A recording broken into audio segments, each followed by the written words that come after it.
en esa época, en ese momento histórico del siglo XVII, de cómo era que estaba estructurada la sociedad y en esta estructura social que se tenía o que contábamos, la sociedad en la que tenía, el estadio social que podía estar el individuo, podía ser en 4, aunque realmente se reconocían de forma gráfica 3.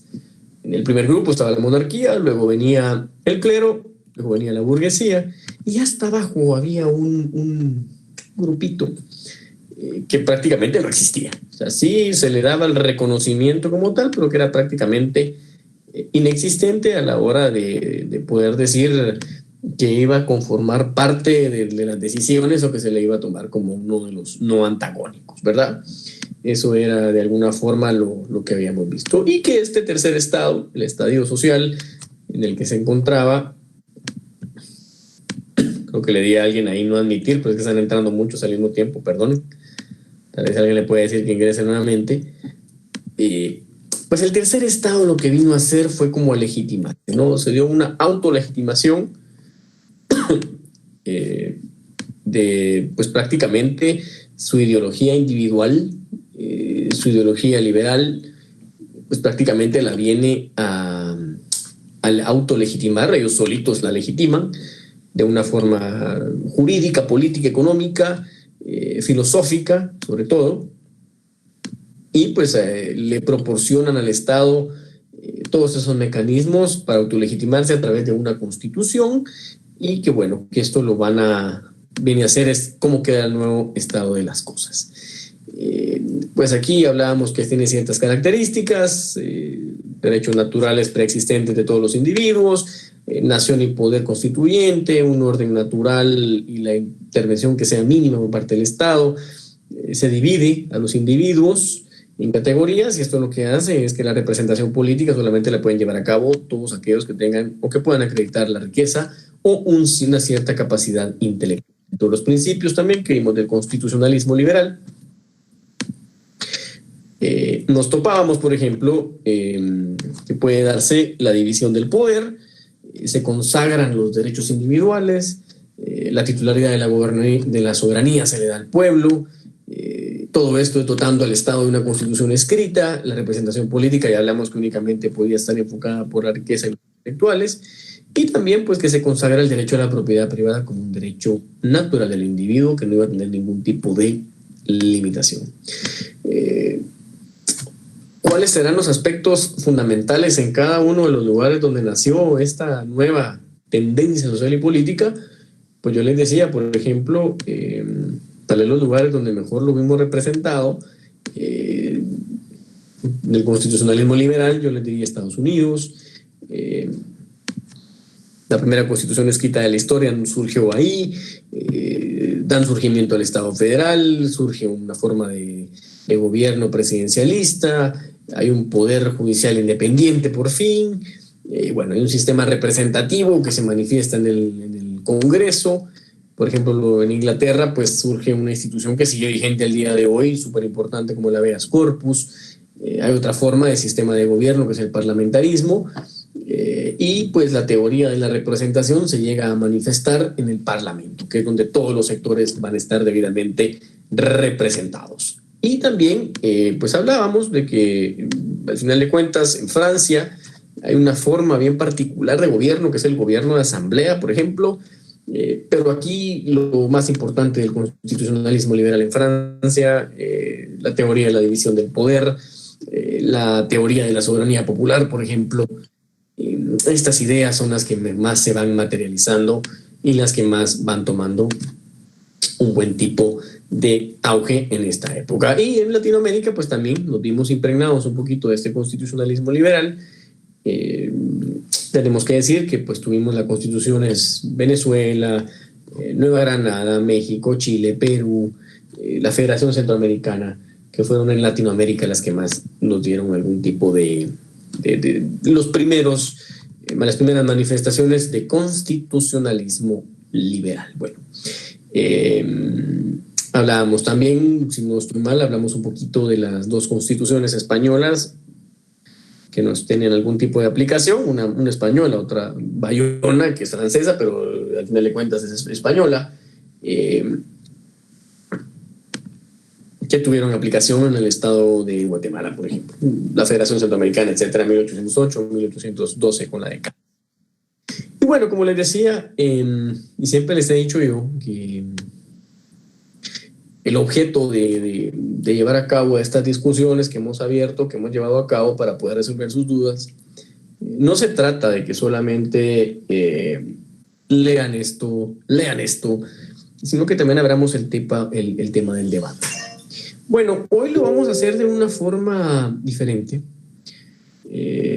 Esta actividad que voy a llevar a cabo hoy, particularmente yo siempre la hago cuando pues tengo el privilegio de impartir este curso, que es, yo diría, el curso que más me gusta impartir. Me atrevería a decir que este es el número 1, el número 2 es procesal constitucional. Pero dentro de los cursos que yo imparto, definitivamente, este tiene varias aristas que pueden llevar a crear el conocimiento histórico, o que nos llevan a desarrollar el conocimiento histórico de una mejor manera, y dentro de esas actividades es la que tendremos el día de hoy. Probablemente ustedes dirán, ¿para qué vamos a ver un video? Sencillamente para entender el constitucionalismo liberal. Francamente es para entenderlo. La mejor forma de poder conocer un tema que todavía tenemos hoy aplicación es conocer su historia. Y cuando conocemos la historia y conocemos los antecedentes de una forma específica, es que nosotros vamos a tener la propiedad de poder desarrollarla. Vamos a tener nosotros la forma y el mecanismo de poder implementarla, explicarla, sin tener ningún tipo de influencia de ningún autor ni nada por el estilo. Pero como les digo, este material es hecho por el History Channel, el canal de la historia, y dentro de, pues, como les digo, a mí me gusta mucho interactuar con mis estudiantes, y esta forma de impartir clase pues no va a ser la excepción para que no lo hagamos. Lo vamos a llevar a cabo hoy, así es que hoy, como les digo, quiero que por favor le pongan atención al video. Quiero que le pongan atención a este video. Esta es una edición condensada, no es la edición completa, porque la edición completa es un poquito más extensa.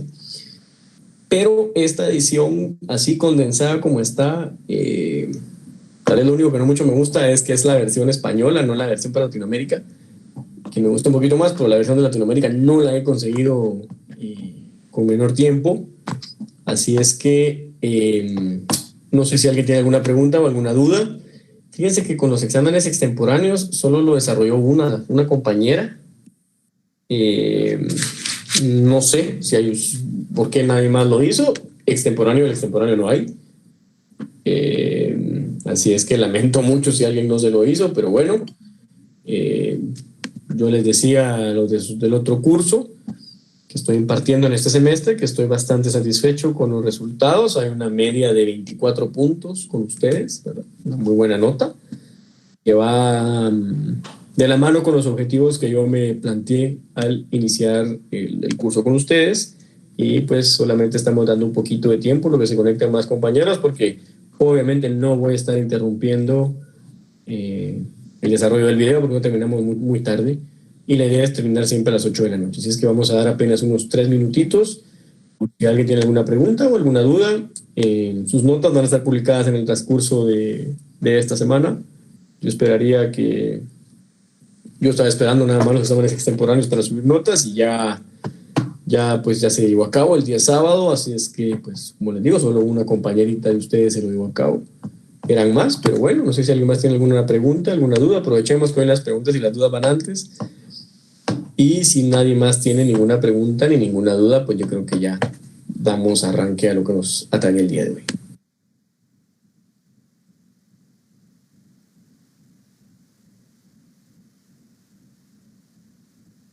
Solamente para explicarles también un poquito, el video se circunscribe a la Revolución Francesa, ¿verdad?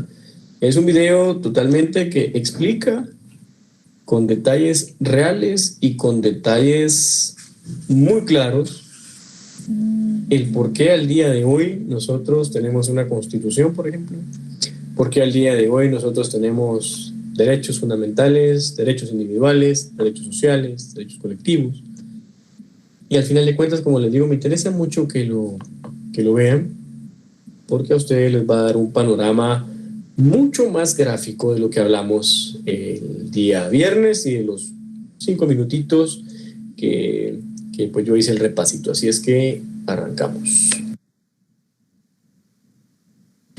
Pónganse cómodos que les va a gustar mucho esto.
Solo me confirman si pueden ver la imagen, por favor. Sí, Lick. ¿Sí? ¿Sí están viendo el video? Sí, Lick. No, no se ve, no se escucha. No, licenciado. Solamente veo su pantalla. ¿No veían el video? No se ve nada, Lick. No sé, Solo tu pantalla se No se ve. ve nada, Lick. No, pero sí veían el video cuando empezó el audio o no lo escucharon. no se escucha. No, nada. No, licenciado. Ni lo escucharon ni lo vieron. Va, permítanme.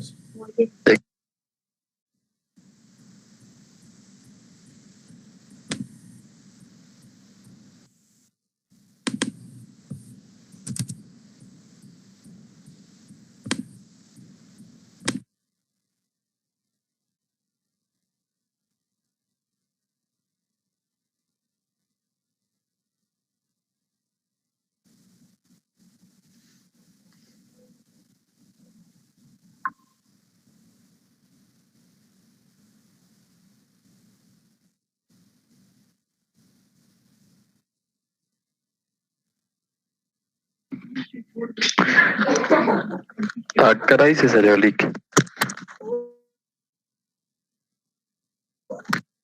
No, no me he salido, compañero. Vamos a-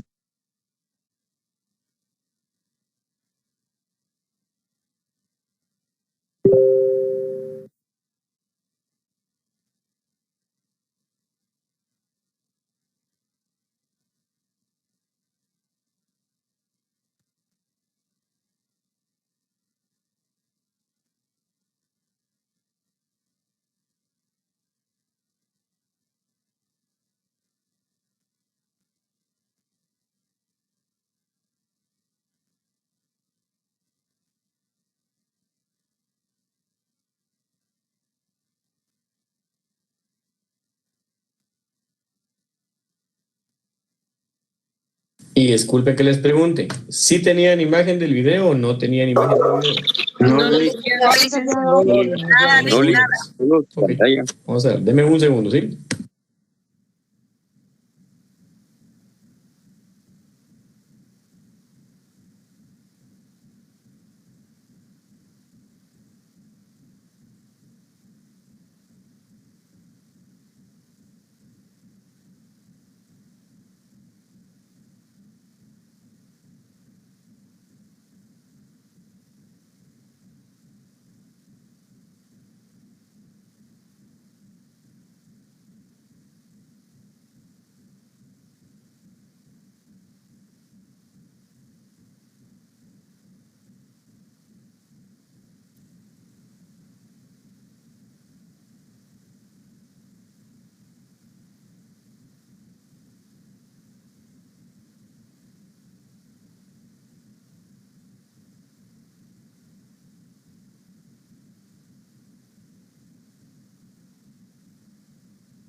establecida en prisión, Robespierre y sus jacobinos están sumidos en una lucha por el control del gobierno nacional contra los girondinos, los moderados de la Asamblea.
Bueno, con las disculpas del caso a todos, vamos a tener que ver la edición de YouTube. Así es que quienes lo quieran ver conmigo ahorita, pues ya saben que va a ser un gusto poder compartirlo. Es un poquito extenso, así es que quienes aguanten hasta el final, yo voy a estar con ustedes aquí hasta el final, ¿oyeron? Yo quería transmitir la versión que yo tengo, que es un poco comprimida, que esa no está en YouTube. Es una edición de video especial y en este momento se las voy a reproducir ya.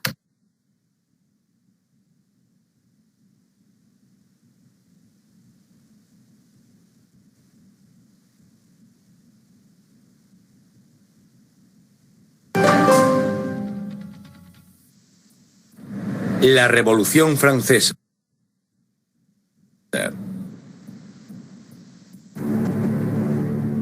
1794. Prisión de Francis Conciergerie. Una fortaleza impenetrable a orillas del río Sena en París. Un lugar frío, húmedo e infestado de ratas, conocido como la antecámara de la muerte. En su interior, la voz de una joven nación está a punto de ser acallada. Con el pelo rapado y el cuello desnudo, Maximilien Robespierre está preparado para la cuchilla de la guillotina, para pagar el precio del desastre que dejó a su paso. La explosión de acontecimientos que constituyeron la Revolución Francesa. La Revolución Francesa es un momento extraordinario en el que la gente empieza a creer que puede rehacer casi toda la sociedad. No solo pueden cambiar la política, las instituciones, sino que a través de la acción política pueden cambiar también la propia naturaleza humana. La Revolución Francesa realmente constituye una encrucijada para el mundo moderno, porque todo empieza a tomar una dirección diferente. Nacida en plena era de la Ilustración, la Revolución fue testigo de cómo la tierra feudal le daba la espalda a la tradición aristócrata y trazaba un nuevo camino para el futuro. Hará temblar los cimientos de Europa y su impacto afectará al mundo entero. La Revolución Francesa es el acontecimiento más importante de la historia occidental. Hay avances como la revolución industrial, el capitalismo, pero en lo que se refiere a acontecimientos no se me ocurre ninguno más importante. Fue la revolución que más alteró las cosas, si consideramos que se deshizo de la Iglesia católica, de la cristiandad, de la nobleza, del rey, de todo aquello que es tan fundamental antes del nacimiento del mundo moderno. La Revolución Francesa dará de comer a los pobres, traerá la democracia a Francia y establecerá un nuevo orden en la sociedad. Pero el progreso tendrá un precio. Fue un momento de una extraordinaria esperanza y ambición, y de repente se convirtió en la tragedia más espantosa. Ahora Robespierre está destrozado y derrotado. Pero hace solo 2 días se alzaba como el triunfador de la revolución más grande y sangrienta de toda Europa. Era tan fiel a sus ideales que le llamaban el incorruptible. Era tan poderoso que con la más mínima palabra podía sembrar el miedo en toda la ciudad. Robespierre era un excelente orador. Las palabras eran sus armas. Ahora, silenciadas por un disparo en la mandíbula, espera a que le llegue la misma muerte, rápida y brutal, que él impuso a muchos otros. La Revolución Francesa está a punto de probar su propia medicina.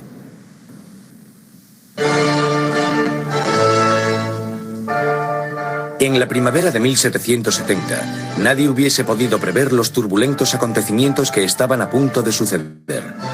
El Palacio de Versalles se llena de distinguidos miembros de la corte real.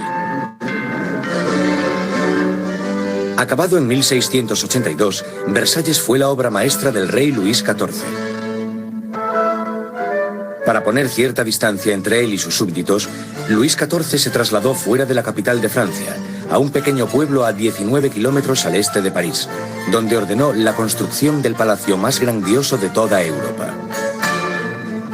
Durante casi 100 años ha sido la residencia de la hasta ahora inquebrantable monarquía de la nación. Y hoy es testigo de una boda muy importante. El nieto del rey Luis XIV, el príncipe Louis Capet, el siguiente en la línea sucesoria al trono, está a punto de casarse.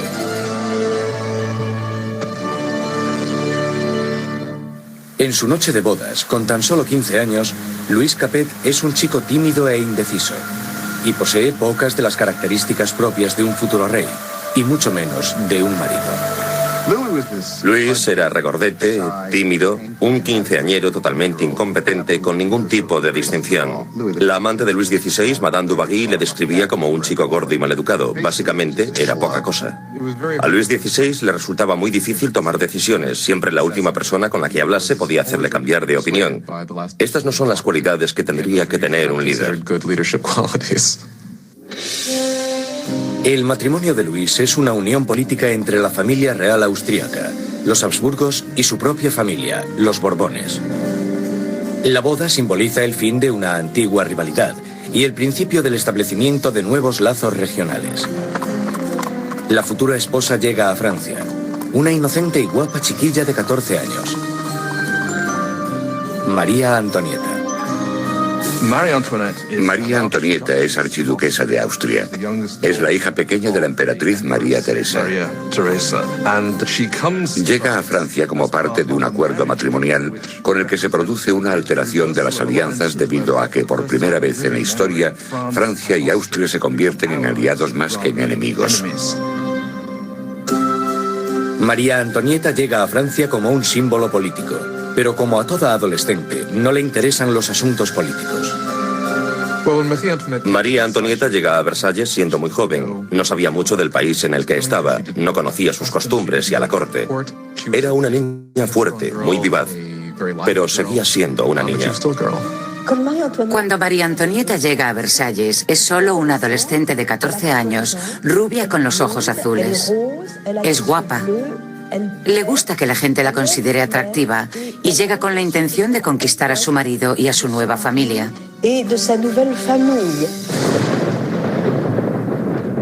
En la noche de bodas cae una tormenta que no hace presagiar nada bueno. Pero en el interior, el esplendor de la ceremonia ilumina el palacio mientras los recién casados se dirigen a su habitación real.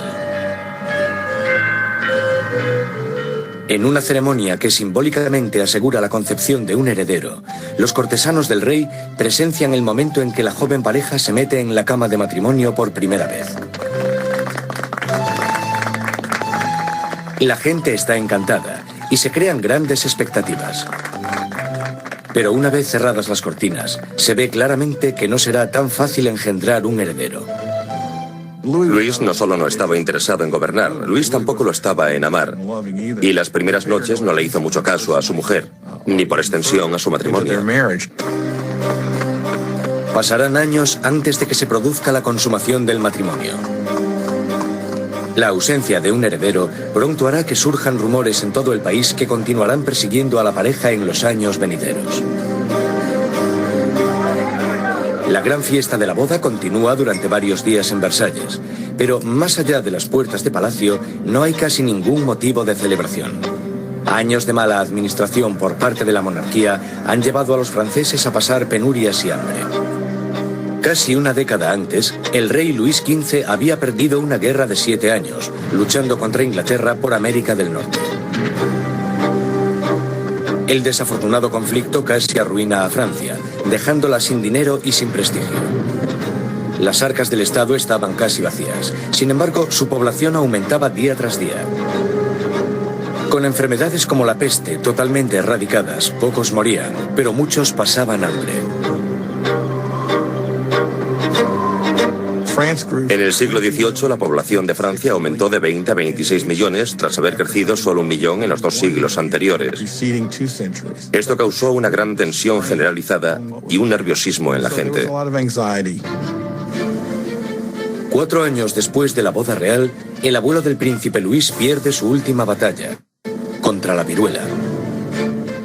Muere Luis XV, un rey derrotado e impopular, dejando atrás a un país al borde del caos. En una espléndida ceremonia, el joven príncipe Luis hereda el trono y es coronado como Luis XVI. A pesar de la grandeza de su coronación, Luis XVI es totalmente consciente de que no está en absoluto preparado para ejercer de rey. Cuando muere el abuelo de Luis XVI y queda claro quién heredará el trono, él les dice que no sabe qué tiene que hacer, que se siente como si el mundo se le hubiese caído encima. A pesar de haber tenido una educación enfocada a su futuro reinado, no se siente preparado. Con un reino en crisis, Luis XVI es el peor hombre para estar al mando. El rey de 20 años reza: protege, Señor, a aquellos que reinan demasiado jóvenes. Instalados en los aposentos reales de Versalles, Luis XVI y María Antonieta empiezan su nueva vida como jóvenes monarcas. Aunque solo a 19 kilómetros, en París, está surgiendo una nueva era. Una era que entra en colisión directa con la monarquía en sí. Es la peligrosa nueva era de las ideas, la era de la Ilustración.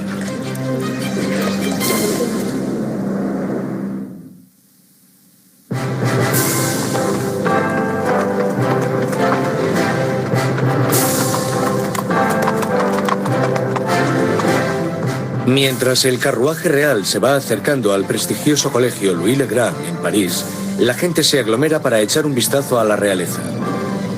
Es el momento de darle la bienvenida a París al nuevo rey, Luis XVI, y a su joven esposa.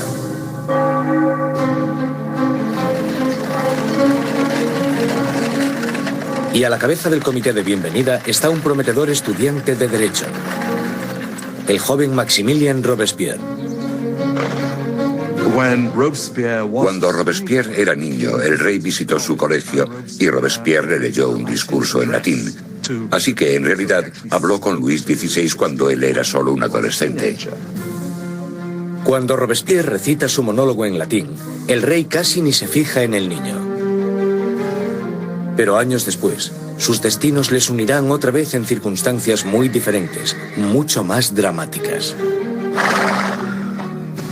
Fue uno de estos rituales habituales en los colegios, y por supuesto es totalmente irónico porque allí estaba el joven Robespierre leyendo este discurso en honor al hombre que más tarde matará.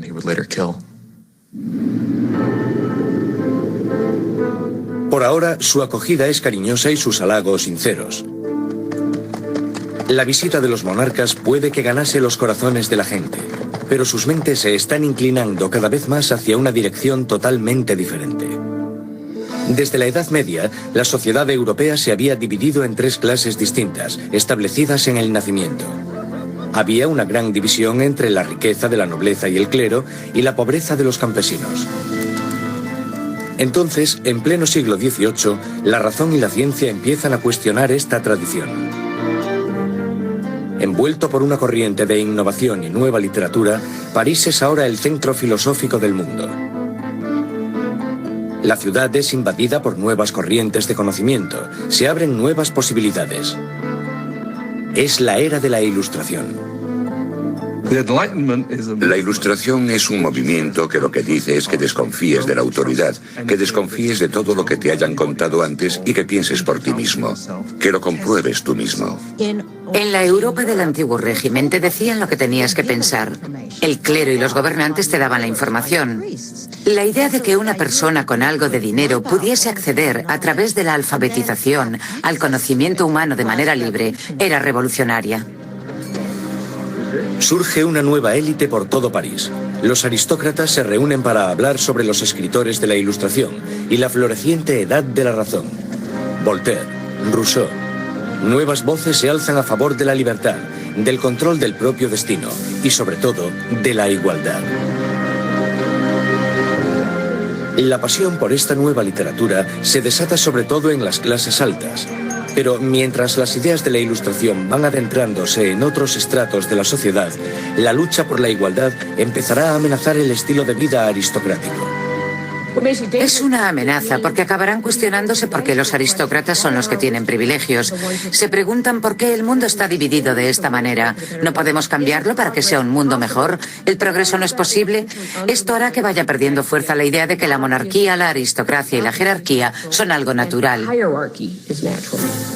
Para ver aplicadas las ideas de la Ilustración, solo había que echar un vistazo al otro lado del Atlántico, donde los americanos luchaban por independizarse del antiguo enemigo de Francia, Inglaterra.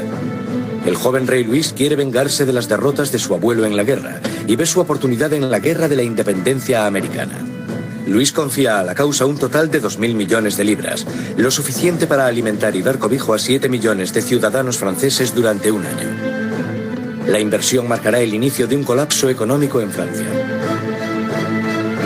América lleva a Francia a la bancarrota porque para luchar en esta guerra, los franceses tienen que recaudar una enorme cantidad de dinero. Esto lleva a la monarquía francesa a endeudarse para poder luchar en la guerra de la independencia americana. Y es un elemento crucial en la situación financiera de la monarquía francesa. Mientras Luis XVI manda dinero y tropas al otro lado del Atlántico, María Antonieta se ocupa de generar sus propias deudas. La vida en Versalles es una interminable rutina de rituales arcaicos y formalismos. Hay ceremonias para cuando el rey y la reina se levantan, para cuando se visten, para cuando comen, para cuando se van a la cama. Para entretenerse en medio de la monotonía de estos rituales, María Antonieta preside extravagantes desfiles de moda. María estaba obsesionada con una moda ridícula, sobre todo con esos recogidos tipo torre de varios centímetros de altura y que llevaban horas y horas de elaboración y en los que metían todo tipo de ornamentos y frutas. A muchos les parecían una obscenidad. Acabaron representando todos los problemas de ella, de Versalles y a esa cultura. Aparte de esta moda extravagante, María Antonieta se entretiene con los cotilleos de la corte, haciendo apuestas y representando obras de teatro. Cuando empieza a acumular deudas, le ponen el nombre de Madame Déficit. A María le ponen el nombre de Madame Déficit, ya que el país está sumido en un caos económico, y ella sigue gastando en vestidos, joyas y zapatos como si nada. Ella era la Imelda Marcos de su época. De todas las deudas que tiene la reina, la más grande es la que tiene con su país. Un heredero a la corona. En los 7 años que llevan casados, Luis XVI y María Antonieta aún no han concebido un hijo. Ella se encuentra en una situación cada vez más humillante. El trabajo de la reina es darle un heredero varón al trono francés. Y en esa época la gente la criticaba y estaba desilusionada. Decían que el rey nunca se debería haber casado con esa archiduquesa austriaca, porque ahora ni siquiera podía darle un heredero al trono. María Antonieta se encuentra en una situación desesperada. El apetito de Luis por la comida es incuestionable, pero el sexual está claro que no entra dentro del menú. María Teresa, la madre de María Antonieta, se cuestionaba: si una mujer tan guapa como mi hija no puede hacerle funcionar, ¿qué es lo que pasa? Luis XVI y su joven esposa María Antonieta no fueron capaces de concebir un hijo durante 7 años, y esto deslucirá el principio de su reinado. De sobra era conocida su afición de cerrajero. Había un montón de canciones sobre Luis el cerrajero, al que le costaba encontrar el agujero donde meter la llave. El desinterés de Luis XVI por el sexo es visto como una falta de hombría. Después de años de frustración y depresión por parte de la corte, al rey se le diagnostica una enfermedad curable llamada fimosis. Luis tenía una deformidad que hacía que la excitación sexual fuese extremadamente dolorosa, y por tanto no hubo consumación del matrimonio hasta que una operación quirúrgica lo corrigió, pero le aterraba operarse y le llevó años decidirse a hacerlo. Y cuando al final se operó, voilà. Después de una simple operación, la pareja pudo tener su primer bebé, María Teresa. Pero no es fácil reparar el daño que se le ha hecho a la imagen de María Antonieta durante años. Desde principios de 1780, las calumnias habían circulado por todo el país. Sátiras pornográficas del rey y de la reina, folletos obscenos que se reían de la impotencia de Luis XVI y retrataban a la reina como una ramera promiscua en una corte pervertida y decadente. Cuando la situación en el campo empeora, la opinión de la gente sobre la monarquía empieza a cambiar. Se producen muchas malas cosechas y la inflación aumenta el precio de la harina, llevando a la escasez de la parte esencial de la dieta francesa, el pan. Pero naturalmente estas privaciones acaban a las puertas de Versalles. Mientras los monarcas continúan viviendo en la extravagancia, las quejas se traspasan al papel. A la corte real se le acusa directamente. ¿Sabe por qué hay tanta gente necesitada? ¿Es acaso que su lujoso estilo de vida devora en un día lo que 1 millar de hombres necesitaría para subsistir?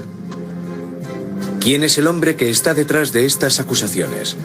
El mismo joven que solo unos años antes felicitó al rey y a la reina por su coronación: Maximilien Robespierre.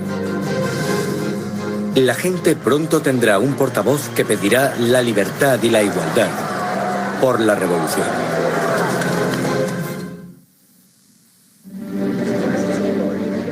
A finales del 1700, Versalles es un oasis de extravagancia, rodeado de una tierra desesperada. Y con un rey inseguro al mando, Francia está trazándose su camino al desastre.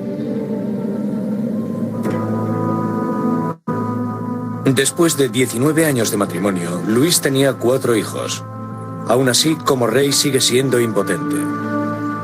En un intento por demostrar su liderazgo, Luis se mete a hacer reformas financieras. Pero su equivocada manera de manejar las finanzas carga a los pobres con muchos impuestos, mientras la nobleza no paga casi nada. Con la economía por los suelos y la gente cada vez más inquieta, parece que incluso Dios está enfadado, golpeando a Francia con el invierno más frío de los últimos 90 años. Si alguna vez hubo intervención divina para empeorar la situación, seguro que fue en el verano de 1788 y la primavera de 1789. En el verano de 1788 había una creciente crisis política desarrollándose en un momento de seria escasez de comida. En 1788, para los franceses, la harina era la esencia de la vida. El pan, su medida de subsistencia. La mayoría de la gente en Francia comía casi 1 kilo de pan al día. El pan era esencial y su subida de precio la notó todo el mundo. Si el precio se doblaba, tenías problemas. Bajo la mala financiación de Luis XVI, el precio de la harina se disparó. Las escasas provisiones se estaban agotando y el precio de una rebanada de pan pronto igualó al sueldo de un mes. El hambre se convirtió en rabia. Surgen disturbios por toda Francia. Se atacan casas. Se roban panaderías. Y los panaderos, acusados de guardar pan, son linchados allí mismo.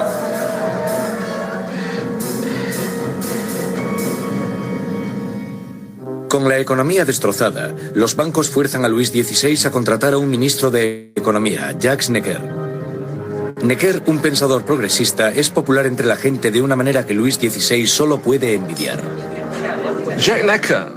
Durante la primavera del 89, Jacques Necker fue, sin lugar a dudas, el ministro más popular, porque saltó a la luz pública por sus escritos sobre el deber del gobierno de asegurarse de que haya pan y grano suficiente para todos.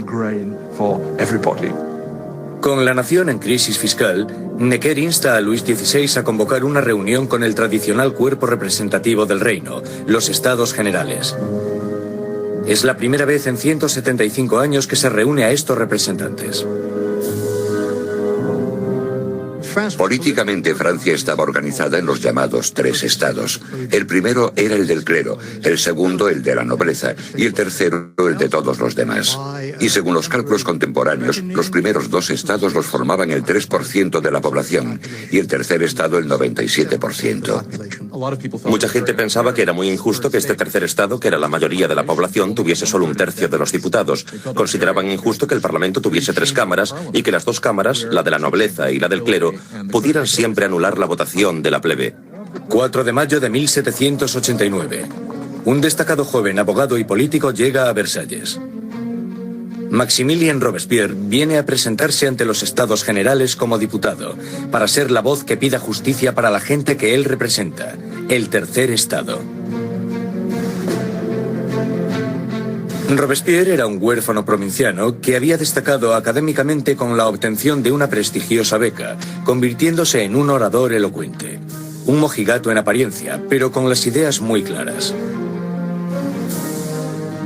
Cuando volvió a su casa, al pequeño pueblo de Arras, las ideas de la Ilustración que había absorbido en los salones de París tuvieron a un poderoso defensor porque se convirtió en el abogado de los oprimidos de su pueblo natal.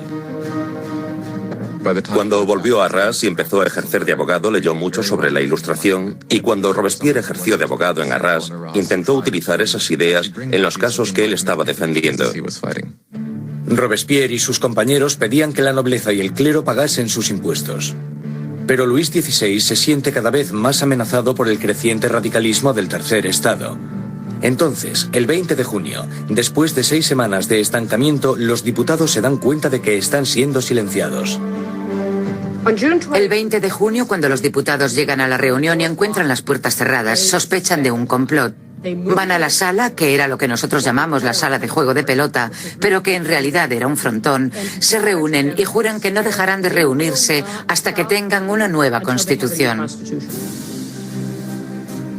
Los diputados deciden constituirse en una nueva Asamblea Nacional y ser los verdaderos representantes del pueblo de Francia.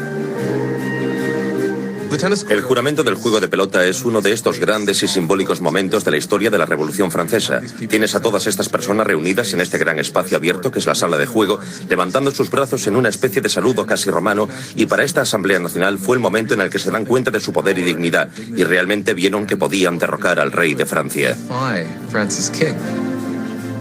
La Asamblea Nacional nace de un revolucionario estado de rebeldía. Será una comunión de voces procedentes de todo el país, un cuerpo parlamentario representando la voluntad de la gente. Pero arrebatarle el poder al rey no será tan fácil como firmar una simple proclamación.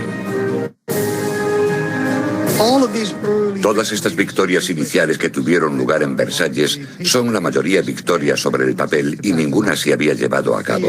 Cuanto más nos vamos acercando a julio de 1789, más miedo tienen los diputados de Versalles de que el rey esté reuniendo al ejército para derrocarles. A principios de julio, 30.000 soldados toman posiciones en los alrededores de París. Para defenderse, la gente forma una nueva Guardia Nacional. Los revolucionarios asaltan las armerías de París y se van con más de 28.000 mosquetes. Lo único que les falta es la pólvora, y la gente sabe dónde encontrarla. En el centro de París se alza un enorme castillo de piedra, conocido como el símbolo del dominio feudal, la Bastilla. La prisión acoge los almacenes de pólvora de la ciudad y se conoce como la prisión de las torturas y las muertes inexplicables. La Bastilla había sido el gran símbolo del despotismo monárquico, el gran símbolo de los reyes de Francia yendo más allá de los límites de su propio poder. Para los franceses simboliza el horror. En medio de las revueltas se produce un sorprendente escándalo. Luis XVI despide a su ministro de Economía, el apreciado Jacques Necker, por portarse demasiado bien con el pueblo. Horas después de despedir a Necker, llega a París la noticia de que han despedido a su hombre preferido de la corte. No queda más opción que la sublevación. El 14 de julio, multitud de gente se reúne identificándose entre sí con un pequeño emblema. Rojo y azul son los colores de París, separados por el blanco, el color de la Casa de los Borbones. El tricolor ha nacido. De entre la multitud exaltada, una voz grita: ¡a la Bastilla! Con el ataque a la Bastilla, la gente de París está diciendo: no te podrás librar de una nueva Asamblea Nacional. La gente está tomando cartas en el asunto, está cogiendo las armas y diciendo: estamos del lado de la revolución. Cuando el director de la Bastilla, Bernard Delaunay, se entera de que una gran multitud se está aproximando a la prisión, intenta cerrarla. Monta una defensa desesperada, pero los revolucionarios asaltan la fortaleza y arremeten contra los guardas con cuchillos y lanzas. Finalmente, el director Delaunay se rinde, pero la multitud enfurecida le agarra arrastrándole por las calles, le abuchean, le dan patadas y le golpean hasta que grita: «¡Dejadme morir!». La multitud entusiasmada accede con mucho gusto a su petición. Le apuñalan, le disparan y nace una revolucionaria tradición. Su cabeza decapitada desfila por las calles clavada en una lanza. Los diputados de la Asamblea Nacional no condenan inmediatamente este acto de violencia. De hecho, lo aceptan. Y fue esta aceptación de la violencia política lo que, bajo el punto de vista de algunas personas, creó una forma de conducta que tendrá consecuencias catastróficas para el desarrollo de la revolución. Con el humo aún levantándose de la Bastilla, Luis XVI vuelve de su viaje de caza. Debajo de la fecha del 14 de julio de 1879 escribe: «Nada», refiriéndose a su desafortunada caza. Un asesor le interrumpe con las noticias de los disturbios y la caída de la Bastilla. Luis XVI le pregunta: ¿es una revuelta? «No, señor», responde. «Es una revolución».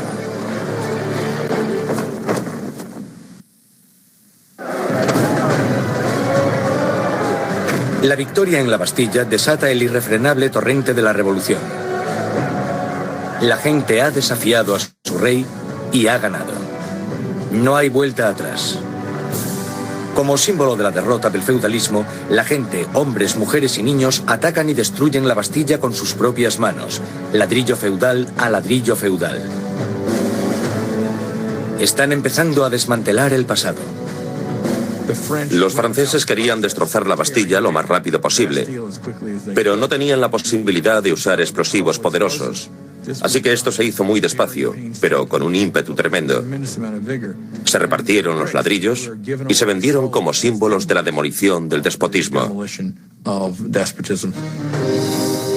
La energía en las calles da un nuevo ímpetu a la Asamblea Nacional. En pocos días se escribe una nueva constitución llamada la Declaración de los Derechos del Hombre y del Ciudadano. En este atrevido documento, las arcaicas distinciones de clases son abolidas y todos los hombres son considerados totalmente iguales. La Declaración de los Derechos del Hombre y del Ciudadano era una declaración promulgada por la Asamblea Nacional en la que se decía que la soberanía pertenecía al pueblo, a la nación. No se hace mención alguna al rey en todo este documento. Por tanto, con la presentación del mismo, la propia Asamblea estaba haciéndose con el poder. Con la nueva